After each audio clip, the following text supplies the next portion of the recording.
میں نے اللہ کا پاک نام لے کر اپنے بچے کو گود میں لیا۔ خوب گول مٹول سا بچہ تھا جسے گود میں لیتے ہی میرے دل میں عجیب سی ہلچل ہونے لگی۔ اس کے اپنا ہونے کا احساس مجھے پل بھر میں دنیا کی امیر ترین ہستی بنا گیا۔ لگا جیسے زمانے کی دولت میری گود میں ہو۔ وہ گوشت کا ننھا سا لوتھڑا جو اب ایک مکمل انسانی شکل میں تھا مجھے اس قدر پیارا لگا جیسے اس کا کوئی دوسرا ثانی ارد گرد کہیں نہ ہو۔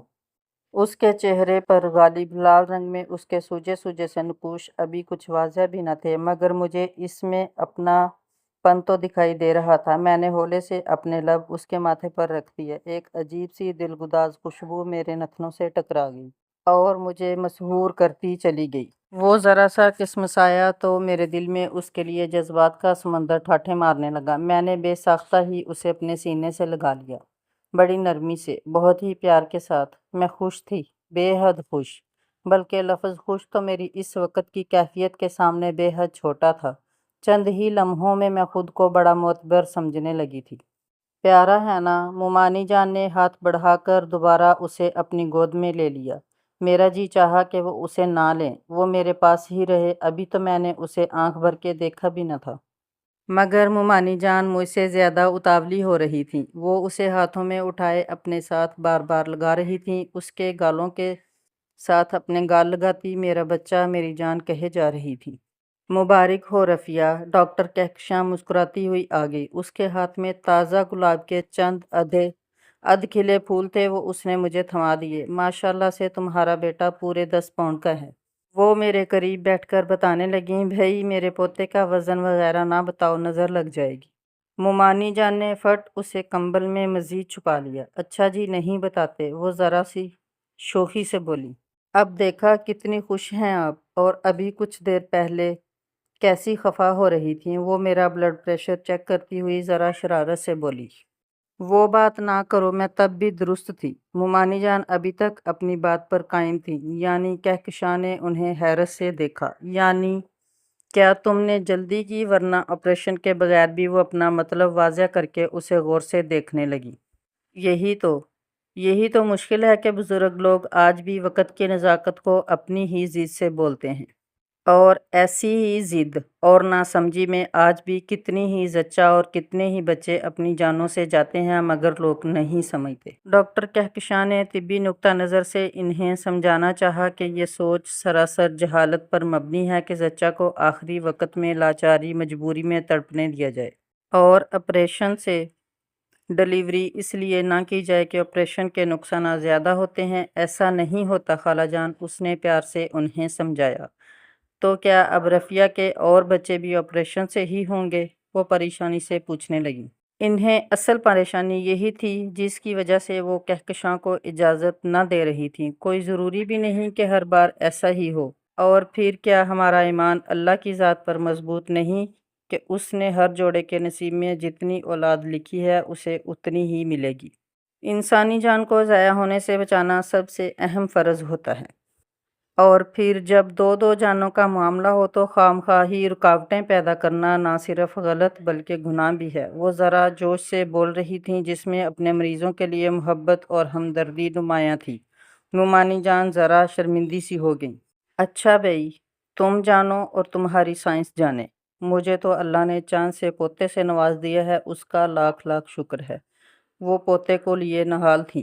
اچھا لائیں ذرا اپنا چاند، ہمیں بھی تو دکھائیں۔ ڈاکٹر کہکشاں نے میرے بیٹے کو پیار سے اٹھایا۔ ماشاءاللہ، بہت پیارا بچہ ہے، اور آپ نے تو خوب نہلا دہلا کر اسے بابو بھی بنا دیا ہے۔ وہ مومانی جان کی طرف دیکھتی ہوئی مسکرائی۔ دنیا میں آنے والے بچے کا پہلا حق یہی ہے کہ اسے نہلا دہلا کر پاک کیا جائے۔ میری امی جان میرے سرہانے کھڑی نہایت محبت اور ملائمت سے میرے چہرے کو اپنی نرم نرم انگلیوں سے چھو رہی تھیں۔ وہ مجھے صحت مند اور مومانی جان کو خوش دیکھ کر مطمئن نظر آ رہی تھیں، مگر خاموشی سے زیر لب مسکراتی ہوئی صرف دیکھ رہی تھیں۔ اتنے میں ابا جان، یوسف اور فرید الدین کمرے میں داخل ہوئے، جنہیں دیکھ کر ڈاکٹر کہکشاں میرے پاس سے اٹھ گئی۔ بچہ ماشاءاللہ بالکل صحت مند ہے، میں نے سب چیک کر لیا ہے، وہ جاتے جاتے بولی۔ مبارک ہو، مبارک ہو۔ میرے کانوں میں ہر طرف سے ایک ہی آواز آ رہی تھی۔ اور میں اپنی گود میں دنیا کی عظیم ترین نعمت اور اپنی زندگی کا انمول تحفہ لیے بے حد خوش تھی۔ خیر مبارک کہتی مومانی جان پھولے نہ سما رہی تھیں۔ میری نگاہیں حیا سے جھک گئی تھیں جب ابا جان نے میرے سر پر شفقت سے ہاتھ پھیرتے ہوئے مجھے ڈھیر ساری دعائیں دی تھیں۔ لو میاں، اب اپنے بچے کے دائیں کان میں اذان اور بائیں کان میں اقامت کہو۔ ابا جان نے بچے کو محبت سے اٹھا کر فرید الدین کی گود میں دے دیا۔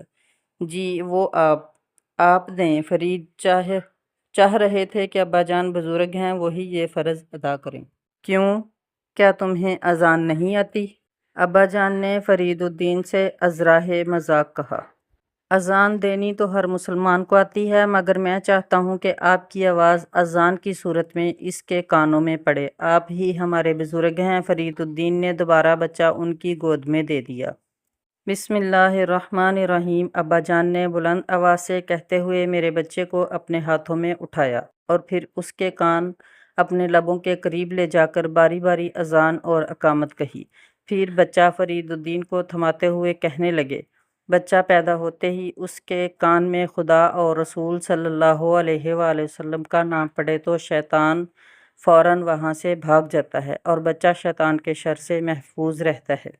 دوم، دنیا میں آتے ہی سب سے پہلے اس کے کان میں اذان اور تکبیر کے ذریعے اللہ تعالیٰ کی کبریائی اور رسول پاک صلی اللہ علیہ وآلہ وسلم کی رسالت کی بات پہنچتی ہے اور اسے دین اسلام کی تلقین ہو جاتی ہے۔ انہوں نے جس طرح سے یہ باتیں سمجھائیں مجھے لگا جیسے دادا جان بول رہے ہوں۔ آج مجھے ابا جان دادا جان جیسے لگ رہے تھے، شاید اس لیے کہ اب وہ سچ دادا جان اور نانا جان بن گئے تھے۔ بھائی اسے گھٹی تو میں دوں گی۔ مومانی جان نے بچے کو فرید الدین سے لے لیا۔ سنا ہے جس کی گھٹی ہو بچے کی عادات کافی حد تک اسی جیسی ہوتی ہیں۔ وہ بچے کو پیار سے دیکھتی ہوئی کہہ رہی تھی۔ میرا دل جانے کیوں دھک دھک کرنے لگا۔ اسی جیسی عادات، میرے دل نے دہرایا اور میں کچھ خوف زدہ ہو گئی۔ جی چاہا کہ میرے بچے کو گھٹی مومانی جان نہ دیں، مگر میں کہہ نہ سکی۔ ایک لمحے کو فرید الدین کو دیکھا جو مجھے ہی دیکھ رہے تھے، جیسے وہ میری سوچ پڑھ چکے ہوں۔ میں کچھ کہنا ہی چاہ رہی تھی کہ پیچھے کھڑی امی جان کے دونوں ہاتھ میرے کندھوں پر آ گئے، جنہیں انہوں نے ذرا دبا کر مجھے بولنے سے منع کر دیا تھا۔ میں چپ ہی رہی اور امی جان نرمی سے بولی، جی بھابھی آپ ہی گھٹی دیں۔ آپ ہی تو اپنے گھر کی بڑی ہیں۔ بڑے چونکہ سمجھدار اور سیانے ہوتے ہیں، اسی لیے گھٹی بزرگوں سے دلوائی جاتی ہے۔ حضرت عبداللہ بن زبیر رضی اللہ تعالیٰ عنہ کی ولادت ہوئی تو ان کی والدہ حضرت اسماء انہیں رسول اللہ صلی اللہ علیہ وآلہ وسلم کی خدمت میں لائیں۔ آپ صلی اللہ علیہ وآلہ وسلم نے بچے کو گود میں لے کر کھجور منگوائی اور چبا کر نومولود کے منہ میں ڈالی اور برکت کی دعا دی۔ امی جان حدیث نبوی صلی اللہ علیہ وآلہ وسلم سناتی مومانی جان کے قریب آ گئیں۔ اس وقت ہر مسلمان کی خواہش ہوتی کہ ان کے پیدا ہونے والے بچے کو گھٹی پیارے نبی صلی اللہ علیہ وآلہ وسلم دے۔ امی جان نے کھجوروں والی پلیٹ مومانی جان کے سامنے کر دی۔ مومانی جان نے خوشی سے ایک کھجور اٹھا کر منہ میں ڈالی اور پھر ذرا سا گودا اپنی انگلی کو لگا کر میرے بچے کو چٹا دیا۔ پھر دعا دی، یا اللہ اس بچے کو صراط مستقیم پر چلانا اور اپنے والدین اور بزرگوں کی آخرت کے لیے نیک صدقہ جاریہ بنانا، آمین ثم آمین۔ میرے اور امی جان کے لبوں سے بیک وقت نکلا، لو فرید بیٹا اب تم بھی ذرا سی کھجور اپنے بچے کو چٹا دو تاکہ تمہارے بچے کی عادات پر تمہارے اعلیٰ اخلاق کا بھی اثر آئے۔ امی جان نے فرید الدین کو بھی کھجور دے دی۔ یوں جب انہوں نے بھی اپنے بچے کو گھٹی دی تو مجھے بہت اطمینان اور سکون کا احساس ہوا۔ میں نے تشکر بھری نظروں سے اپنی امی جان کو دیکھا، جن کی اس وقت کی حکمت نے میرا اور مومانی جان دونوں کا دل برا ہونے سے بچا لیا۔ تیسرے دن میں ہسپتال سے گھر آ گئی تھی۔ میں کسی قسم کی کمزوری محسوس کرنے کی بجائے خود کو زیادہ صحت مند اور مضبوط تصور کر رہی تھی، حالانکہ حقیقت میں ایسا نہیں تھا۔ خون کی کمی ہونے کی وجہ سے مجھے بے حد کمزوری بھی تھی اور چونکہ ابھی میرے آپریشن کو صرف 3 ہی روز ہوئے تھے، اس لیے کچھ تکلیف بھی تھی۔ اپنے پاؤں پر کھڑے ہونے کی کوشش کرنا اچھی بات ہے، لیکن احتیاط بھی بے حد ضروری ہے۔ چھوٹے چھوٹے قدم لیا کرو۔ سعیدن بوا نے مجھے سہارا دے کر باتھ روم لے جاتے ہوئے سمجھایا۔ بیٹا جو احتیاطیں آج کر لو گی وہ تمہارے کل بہت کام آئیں گی۔ وہ پیار سے بولی۔ جی اچھا بوا، جیسا آپ کہیں گی، میں نے نرمی سے جواب دیا۔ وہ میرا بہت خیال رکھ رہی تھی۔ ممانی جان بھی لگتا تھا اپنے سارے درد بھول گئی ہیں۔ سارا دن میرے بچے کو سنبھالتی، صرف دودھ پلانے کے وقت مجھے دیتی اور کہتی، لو رفیہ اب اسے بسم اللہ کر کے دودھ پلا دو۔ مگر دیکھو آرام اور سکون سے دودھ پلانا اور زیادہ دیر تک کہیں میرا پوتا بھوکا نہ رہ جائے۔ اور میں مسکرا کر ویسا ہی کرتی جیسا وہ کہتی۔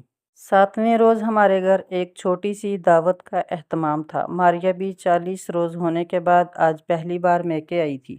وہ بے حد خوش تھی۔ اپنا بیٹا جس کا نام نجم الدین رکھا گیا تھا میری گود میں ڈال کر اس نے میرے بیٹے کو گود میں بھر لیا اور چومتی چلی گئی۔ یہ تو توشہ ہے پھپھو کے لیے، جان ہے اپنی پھپھو کی۔ وہ اسے اپنے سینے سے لگا رہی تھی۔ یہ بھی کتنا خوبصورت رشتہ ہے اور کیسا دلگداز احساس، پھپھو اور بھتیجے والا۔ اس کی آنکھوں میں دنیا جہاں کا پیار امڈا ہوا تھا۔ ہاں بے شک، میں نے اپنے بھتیجے کو سینے سے لگا لیا۔ دیکھا نا، یہ سب دادا جان کی دعاؤں کا کمال ہے۔ وہ میری طرف اشارہ کرتے ہوئے ہنس پڑی۔ ایک ساتھ دونوں کے بیٹے، میں بھی پھپھو تم بھی پھپھو۔ وہ میرے پاس نیم دراز ہو گئی اور ہنستے ہنستے اس نے میرے ہاتھوں کو چوم لیا۔ کیسا خوبصورت اتفاق ہے۔ ہاں بہت خوبصورت، بہت پیارا۔ میں نے بھی اس کے ہاتھ کی پشت پر اپنے لب رکھ دیے۔ آج میرا بیٹا 7 روز کا ہو گیا تھا۔ اس کے بال اتروانے کے لیے ابا جان نے گھر پر ہی نائی کو بلا لیا تھا۔ فرید الدین نے اپنی گود میں لے کر بڑی احتیاط سے اس کے بال اتروائے تھے اور ماریا نے اسے لپک کر گود میں دوبارہ اٹھا لیا تھا۔ لائیں بھائی جان، میں اسے نہلا دوں۔ پہلے اس کا نام تو رکھ دیں، ابا جان نے ماریا کے ہاتھ سے اسے لے کر چپ کرواتے ہوئے کہا۔ بال اترواتے وقت وہ بہت رویا تھا اور ابھی تک رو رہا تھا۔ اس کا نام؟ ہاں، اس کا نام تو پہلے سے ہی اس کے بڑے دادا رکھ گئے تھے، ابا جان اس کی چھوٹی سی نرم ناک کو نرمی سے اپنی چٹکی میں بھرتے ہوئے کہا۔ دادا جان، مجھے حیرت ہوئی۔ ہاں، ان دونوں کے نام؟ ابا جان نے نجم الدین کے گال کو چھوتے ہوئے وضاحت کی۔ ابا جان نے مجھے کہہ دیا تھا کہ میری بچیوں کے ہاں جب بھی بیٹے ہوں تو ان کے نام یہ رکھنا، ماریا کے بیٹے کا نام نجم الدین اور رفیہ کے بیٹے کا نام معین الدین، لہٰذا یہ ہمارا معین الدین ہے۔ ابا جان نے اسے پکارا۔ معین الدین اللہ کے وہ ولی تھے جنہوں نے اس وقت دین اسلام کو سہارا دیا تھا جب اکبر بادشاہ نے دین اکبری لا کر اس کا چہرہ مسخ کر دیا تھا۔ وہ حضرت سید معین الدین چشتی کا ذکر کرنے لگے۔ ہاں، دادا جان کو عشق رسول محمد صلی اللہ علیہ وآلہ وسلم کے بعد اولیاء کرام سے بھی خاص لگاؤ تھا۔ میرے بیٹے کا نام اتنے بڑے بزرگ کے نام پر ان کی محبت میں رکھا گیا تھا۔ مجھے دادا جان پر بے تحاشا پیار آ گیا اور میں نے معین الدین کو محبت و عقیدت سے سینے سے لگا لیا۔ بیٹی، اس کی تربیت اس نہج پر کرنا جس کی تعلیم ہمارے پیارے نبی صلی اللہ علیہ وآلہ وسلم نے دی تھی۔ اللہ کرے یہ اپنے دور کا معین الدین ہی ثابت ہو، کہ اب ہر آنے والا دور فتنوں کا دور ہی ہے۔ ہر دور کا اپنا ہی اکبر بادشاہ ہوگا اور اس کا اپنا ہی دین اکبری ہوگا جو ہر آنے والے دور سے زیادہ ابلیسی ہوگا۔ اللہ پاک ہمیں اور ہماری اولادوں کو ان دجالی فتنوں سے محفوظ رکھے۔ ابا جان نے سنجیدگی سے دعا دی اور میرے دل و روح سے آمین نکلا۔ آج ابا جان مجھے دادا جان جیسے نہیں بلکہ بالکل دادا جان ہی لگ رہے تھے اور مجھے ان پر بے حد پیار آ رہا تھا۔ معین الدین، ہمارا معین الدین، ماریا اسے لے کر زور زور سے پکارتے نہلانے کے لیے لے گئی۔ ماریا ٹھہرو، میں آ رہی ہوں۔ میں بتاتی ہوں اسے کس طرح نہلانا ہے، تم گرا دو گی۔ دیکھو، رکو ممانی جان اس کے پیچھے ہی لپکیں۔ وہ تو مجھے نہ نہلانے دے رہی تھیں، اب وہ بھلا ماریا پر کس طرح بھروسہ کر لیتی۔ دیکھ لینا پانی زیادہ گرم نہ ہو، یہ بیری کے پتے میں نے ابال کر رکھے ہیں، یہی پانی لینا۔ بیری کے پتے بلائیں ٹالتے ہیں، وہ بولتی جا رہی تھی اور سارے انہیں دیکھتے تو خوشی سے مسکرا رہے تھے۔ یہ دادیاں تو بڑی وہمی ہیں بھئی، خدا جانے کیا کریں گی، ابا جان نے امی جان کو چھیڑتے ہوئے مذاق سے کہا۔ دراصل جب سے یہ صاحب نجم الدین ہمارے گھر آئے ہیں وہاں بھی یہی مناظر چل رہے ہیں۔ انہوں نے نجم الدین کو امی جان کی گود میں بھی پیار کرتے ہوئے بتایا، سعیدن بوا جی صاحب آتی ہیں۔ بوا فوراً ہی آ گئی۔ ذرا اچھی سی چائے تو پلوا دیں، یہ چھوٹے میاں کیا آئے ہیں، ہماری تو چھٹی ہو گئی ہے۔ اماں اور دادی اماں دونوں ہی اس میں مصروف ہو گئی ہیں، اب ہماری چائے بھی کسی کو یاد نہیں رہتی۔ ابا جان نے گھڑی کی طرف دیکھتے ہوئے ماریا اور امی جان سے پیار بھرا گلہ کیا۔ اوہ، میں واقعی بھول گئی۔ امی جان نے اٹھنا چاہا۔ میں بنا کر لاتی ہوں، آپ بیٹھیں۔ ماریا نے امی جان کو بٹھا دیا اور خود کچن کی طرف چل دی۔ سعیدن بوا آپ رہنے دیں، میری بیٹی ماریا زیادہ اچھی چائے بناتی ہے۔ ابا جان نے ماریا کی تعریف کی اور نجم الدین کو گود میں لے کر اس سے کھیلنے لگے۔ یہ فرقان میاں کو پہنچنے میں دیر نہیں ہو گئی؟ یوسف ذرا پتہ تو کرو فون کر کے۔ مجھے یاد آیا کہ آج تو فرقان چچا بھی گجرانوالہ سے اپنے سب گھر والوں سمیت آ رہے تھے۔ پورے 1 سال کے بعد، اور سب سے زیادہ خوشی کی بات یہ تھی کہ شبانہ بھی آ رہی تھی، میری چچا زاد اور گہری دوست۔ میں نے بے تابی سے گھڑی کی طرف دیکھا۔ دوپہر کے 12:30 ہو رہے تھے اور وہ لوگ پہنچنے ہی والے تھے، بلکہ شاید پہنچ ہی گئے تھے، کیونکہ باہر سے آوازیں آ رہی تھیں۔ شبانہ اب ویسی شوخ و شریر نہ رہی تھی، وہ بات بات پر اس کا ہنسانا کہیں کھو گیا تھا، بات کرتے کرتے کہیں گم ہو جاتی، اور جب ہنستی تو لگتا محض دکھاوا کر رہی ہے، اس کا اصل کہیں نظر نہیں آتا تھا۔ اب اس کا رنگ روپ بھی ویسا نہ تھا، وہ خاصی زرد سی لگ رہی تھی۔ میرے ساتھ ساتھ یہ بات اوروں نے بھی محسوس کی، بلکہ جب وہ دوپہر کے کھانے کے بعد ذرا دیر کو آرام کرنے کے لیے مومانی جان کے کمرے میں جا کر لیٹ گئی تو ماریا مجھے کہنے لگی، رفیہ تم نے دیکھا شبانہ کو؟ ہاں، میں نے کہا۔ لگتا ہے کچھ چھپا رہی ہے، ماریا نے پریشان ہو کر کہا۔ مجھے بھی ایسا ہی محسوس ہو رہا ہے۔ میں بھی ماریا ہی کی طرح پریشان تھی، مگر کیوں؟ ماریا نے میری آنکھوں میں جھانکا، جیسے وہ جانتے ہوئے بھی مجھ سے پوچھنا چاہتی ہو۔ یقیناً اپنے فیصلے پر پچھتا رہی ہوگی، میں نے اپنے اندازے سے کہہ دیا، مگر وہ فیصلہ تو اس کا اپنا تھا، اسے میرے اندازے پر اطمینان نہ تھا۔ بعض اوقات اپنے کیے ہوئے فیصلے ہی پچھتاؤں کو جنم دیتے ہیں۔ مجھے شبانہ کے یوں اداس اور دکھی ہونے پر فکر ہو گئی تھی، مگر یہ کیسے پتہ چلے کہ وہ اپنے فیصلے پر پچھتا رہی ہے؟ ماریا مجھ سے بھی زیادہ متفکر تھی۔ میں اس سے بات کروں گی، ماریا نے تسلی کرائی۔ ہاں، اب تو وہ کچھ روز تمہارے پاس رہے گی، یہ اچھا ہے، تم آرام سے اس سے پوچھنا اور اسے سمجھانا بھی۔ اللہ کرے اس کا گھر آباد ہو جائے، اس نے دل سے دعا دی۔ اور کیا، اس طرح بھلا کب تک میکے بیٹھی رہے گی؟ ہماری بیٹیوں کی جتنی ذمہ داری والدین پر ہوتی ہے، اس سے کہیں زیادہ شادی شدہ بیٹیوں کا میکے آ کر بیٹھنا پریشان کرتا ہے۔ وہ بڑی سمجھداری کی باتیں کہہ رہی تھی۔ ہاں، فرقان چچا شبانہ کی طرف سے بے حد پریشان ہے، میں نے ذکر کیا، کیونکہ کچھ ہی روز قبل امی جان نے مجھے یہ سارا قصہ بتایا تھا۔ وہ گجرانوالہ گئی تھیں تو انہوں نے ان سارے حالات کا علم ہوا تھا، ورنہ فون پر تو چچی جان بس اتنا ہی بتاتی تھیں کہ شبانہ کا سسرال اچھا نہ تھا، اس لیے وہ واپس آ گئی ہے۔ بڑے کچھ سوچ کر ہی واپس بھیجیں گے، لیکن خود شبانہ واپس جانے کو تیار نہیں، سمجھ نہیں آتی کیا کریں۔ وہ اکثر امی جان سے فون پر مشورہ کرتی، مگر ابا جان یہی کہتے کہ جب تک ہم وہاں جا کر معاملے کی گہرائی تک نہیں پہنچتے، مشورہ بھی کیسے دے سکتے ہیں۔ یوں امی اور ابا جان وہاں گئے تھے، مگر معاملہ اتنا زیادہ الجھا ہوا تھا کہ ایک آدھ روز میں سلجھنے والا نہیں تھا، اور ابا جان کہتے تھے کہ کسی بھی معاملے کو نمٹانے میں جلدی نہیں کرنی چاہیے۔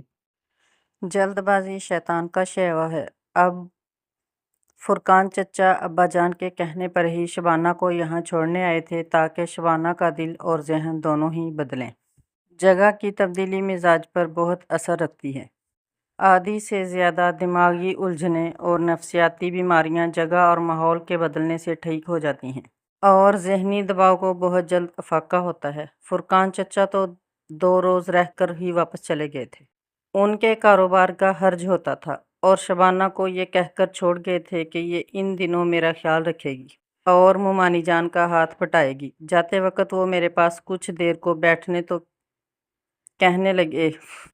کہنے لگے، رفیہ بیٹی اسے کچھ سمجھانا، گھروں کو بسانے میں بڑا وقت لگتا ہے، مگر ایک ذرا سی غلطی اور ضد انہیں اجاڑنے کا بہانہ بن جایا کرتی ہے۔ وہ ایسا کہتے وقت خاصے مضطرب تھے۔ چچا فرقان بڑے زندہ دل تھے، ماریا نے انہیں کی طبیعت لی تھی، مگر اب بڑے شکستہ اور ہارے ہوئے لگ رہے تھے۔ اپنے چچا کی اس حالت پر میرا جی بہت دکھا۔ چچا جان، آپ ہرگز پریشان نہ ہوں، اللہ نے چاہا تو شبانہ سمجھ جائے گی، میں نے انہیں دل سے تسلی دی۔ اچھا، جیتی رہو، خوش آباد رہو۔ وہ مجھے پیار کر کے دعائیں دیتے ہوئے چلے گئے۔ ان کی آنکھیں جو الوداع کہنے کو پلٹی تھیں، ان میں ایک بے بس سی التجا تھی جس نے مجھے تڑپا کر رکھ دیا۔ مجھے اپنے چچا سے بے حد محبت تھی۔ شبانہ ان کے جانے کے بعد جلد ہی اداس ہو گئی۔ وہ زبان سے تو نہ کہتی تھی مگر کچھ بے کل سی پھرتی تھی۔ ایک دن جب وہ بہت ہی اداس تھی تو میں نے اس سے پوچھ ہی لیا، شبانہ، تمہیں اپنا گھر یاد آ رہا ہے؟ میں نے بات زو مانی رکھی۔